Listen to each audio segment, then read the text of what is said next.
antara paparan menarik hari ini. RCI Batu Putih urusan dalaman Malaysia. Tak salah silat di depan Masjid Nabawi.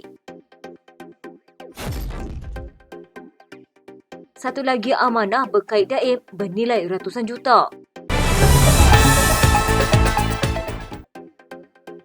Penubuhan Suruhanjaya Siasatan Diraja RCI bagi mengkaji pengendalian perkara berkaitan kes kedaulatan Batu Putih, Batuan Tengah dan Tubis Selatan adalah urusan dalaman Malaysia.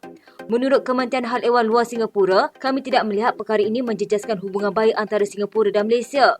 Mahkamah Keadilan Antarabangsa telah membuat keputusan mengenai Batu Putih, Batuan Tengah dan Tubis Selatan pada 23 Mei 2008 dan ini adalah keputusan muktamad yang dihormati kedua-dua negara. Putrajaya bersetuju menubuhkan RCI bagi mengkaji pengendalian perkara berkaitan kedaulatan Batu Putih, Batu Tengah dan Tubis Selatan. Ketua Setiausaha Negara Muhammad Zulkifli Ali berkata, penubuhan RCI adalah selaras dengan Akta Suruhanjaya Siasatan 1950 Akta 119, manakala cadangan keanggotaan RCI akan dibawa untuk perkenan yang di-Pertuan Agong. Katanya cadangan ahli-ahli ini akan mengambil kira komposisi pakar-pakar yang mempunyai pengalaman luas dalam bidang kehakiman, undang-undang dan pentadbiran awam serta dapat melaksanakan siasatan dengan telus, adil dan saksama bagi mengelak sebarang isu yang melibatkan konflik kepentingan dengan pihak-pihak yang berkaitan. Pada 2008, ICJ memutuskan bahawa Batu Putih milik Singapura, Batuan Tengah milik Malaysia dan Tubis Selatan kepunyaan negeri di perairan wilayah ia berada. Malaysia memohon kepada ICJ untuk meminta taksiran penghakiman itu pada 2017. Bagaimanapun pada 2018, pentadbiran pimpinan Dr. Mahathir Mohamad menarik balik permohonan untuk membatalkan keputusan ICJ itu. Tidak ada masalah untuk membuat pertunjukan silat di hadapan Masjidil Haram di Mekah ataupun Masjid Nabawi di Madinah. Mufti Pulau Pinang Wan Salim Wan Muhammad Nur berkata, bagaimanapun ia tidak seharusnya membawa kepada mencemarkan imej negara serta perlu mendapat kebenaran pihak berkuasa Arab Saudi terlebih dahulu.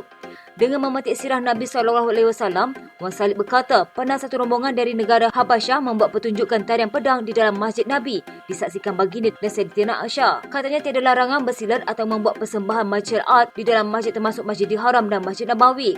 Kita membaca di dalam kitab-kitab sirah diceritakan kepada zaman Rasulullah SAW pernah ada satu rombongan dari negara Habasyah membuat pertunjukan tarian pedang di dalam Masjid Nabi sedangkan Sayyidatina Aisyah menyaksikan pertunjukan itu bersama Rasulullah menerusi jendela rumahnya.